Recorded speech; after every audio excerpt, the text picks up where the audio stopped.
ఏపీలో కూటమి ప్రభుత్వం ప్రజాపాలనకు బదులు రెడ్ బుక్ రాజ్యాంగాన్ని అమలు చేస్తోంది. వైఎస్ఆర్సీపీ కార్యకర్తలు సానుభూతి పరులనే కాదు సామాన్య ప్రజలపైన విరుచుకుపడుతోంది. చిరు వ్యాపారులను కూడా బెదిరింపులకు గురిచేస్తూ తన అధికార దర్పాన్ని ప్రదర్శిస్తోంది. వైఎస్ఆర్ కడప జిల్లా పులివెందుల నియోజకవర్గంలోని 4 గుట్టపల్లెలో చిరు వ్యాపారులపై దాడులకు దిగారు టీడీపీ నాయకులు. టిఫిన్ సెంటర్లు, కూరగాయలు, హెయిర్ సెలూన్ దుకాణాలను ఖాళీ చేయాలంటూ బెదిరించడంతో పాటు పలు షాపుల్లోని అద్దాలను ధ్వంసం చేశారు. వైఎస్ఆర్సీపీ సానుభూతి పరులన్న నెపంతో ఈ దాడులకు దిగినట్లు బాధితులు వాపోతున్నారు. ఎన్టీఆర్ జిల్లా పెనుగంచి ప్రోడెలో వైఎస్ఆర్సీపీ సానుభూతి పరులను అక్రమ కేసుల్లో బనాయించేందుకు యత్నిస్తూ అడ్డంగా దొరికిపోయారు. టీడీపీ నేతల ప్రోద్బలంతో పోలీసులు ఇసుక అక్రమ మైనింగ్ కేసులు బనాయించే యత్నం చేశారు. దీన్ని అడ్డుకునేందుకు యత్నించిన స్థానికులపైన పోలీసులు బెదిరింపులకు పాల్పడ్డారు. తిరుపతి జిల్లా శ్రీకాళహస్తి నియోజకవర్గం అక్కుర్తి గ్రామానికి చెందిన వైఎస్ఆర్సీపీ వార్డు మెంబర్ రమేష్ కుటుంబంపై దాడికి దిగారు టీడీపీ నాయకులు. శ్రీకాళహస్తి ప్రభుత్వాసుపత్రిలో చికిత్స పొందుతున్న రమేష్ను ఎంపీ గురుమూర్తి, మాజీ ఎమ్మెల్యే మధుసూదన రెడ్డి పరామర్శించారు. ఇంట్లోకి దూరి కొట్టడం అనేది చాలా బాధాకరం. టీడీపీ వాళ్ళు ఎవరైనా కూడా ఇలా రాజకీయ కక్ష సాధింపులకు పోయి ప్రశాంతంగా ఉన్నటువంటి గ్రామాల్లో అశాంతి సృష్టించే విధంగా చేయడం కరెక్ట్ కాదు. వైఎస్ఆర్సీపీ నేతలనే కాదు, గత ప్రభుత్వం నుంచి లబ్ధి పొందిన పేదలపై కూడా కక్షగట్టింది కూటమి ప్రభుత్వం.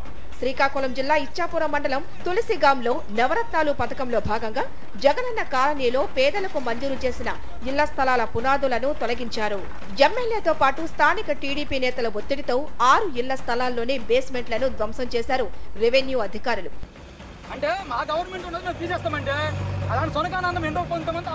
టీడీపీ నేతలు, కార్యకర్తలు రాష్ట్రంలో హింసాత్మక వాతావరణం సృష్టిస్తున్నారన్నారు మాజీ మంత్రి బుగ్గన రాజేంద్రనాథ్. ప్యాపిలి మండలం పోదొడ్డిలోని కంకర క్వారీపై వేట కొడవలతో దాడులకు దిగుతూ శాంతి భద్రతలకు విఘాతం కలిగిస్తున్నారన్నారు. తనది కాని క్వారీపై అసత్య ప్రచారం చేస్తున్నారని మండిపడ్డారు బుగ్గన. ఎన్నికల ముందు ఇచ్చిన హామీలను అమలు చేయాల్సిన కూటమి ప్రభుత్వం రెడ్ బుక్ రాజ్యాంగాన్ని అమలు చేస్తోందని ఆగ్రహం వ్యక్తం చేశారు మాజీ మంత్రి అంబటి రాంబాబు. వైఎస్ఆర్సీపీ కార్యకర్తలు సానుభూతి పరులే కాదు, చివరకు మాజీ ముఖ్యమంత్రి జగన్ పై కూడా అక్రమ కేసులు పెట్టి కుట్రలు చేస్తున్నారని మండిపడ్డారు. రెడ్ బుక్ ని అమలు చేసే కార్యక్రమంలోనే ప్రభుత్వ యంత్రాంగం అంతా నిమగ్నమై ఉంది తప్ప తెలుగుదేశం పార్టీ నాయకులు వైసీపీ కార్యకర్తల్ని, నాయకుల్ని కొడుతున్నారు, వేధిస్తున్నారు, ఫాల్స్ కేసెస్ పెడుతున్నారు. ఇది చంద్రబాబు నాయుడు గారు, లోకేష్ గారు, త్రిపులార్ ముగ్గురు కలిసి కుట్ర చేసి జగన్మోహన్ రెడ్డి గారిని ఇబ్బంది పెట్టాలి, జగన్మోహన్ రెడ్డి గారి మీద కూడా 307 కేసు వేసి ఒక వికృతమైన ఆనందాన్ని పొందాలి అనేటువంటి కుట్రతో ఈ కేసుని మొన్న 11వ తారీఖున రిజిస్టర్ చేశారు. పాలనను పక్కన పెట్టి దాడుల సంస్కృతికి శ్రీకారం చుట్టిన కూటమి ప్రభుత్వంపై తీవ్ర స్థాయిలో విమర్శలు వ్యక్తమవుతున్నాయి. పోలీసులు సైతం నిబంధనలకు విరుద్ధంగా అక్రమంగా కేసులు బనాయించడాన్ని ప్రజలు, ప్రజా సంఘాలు తప్పుపడుతున్నాయి.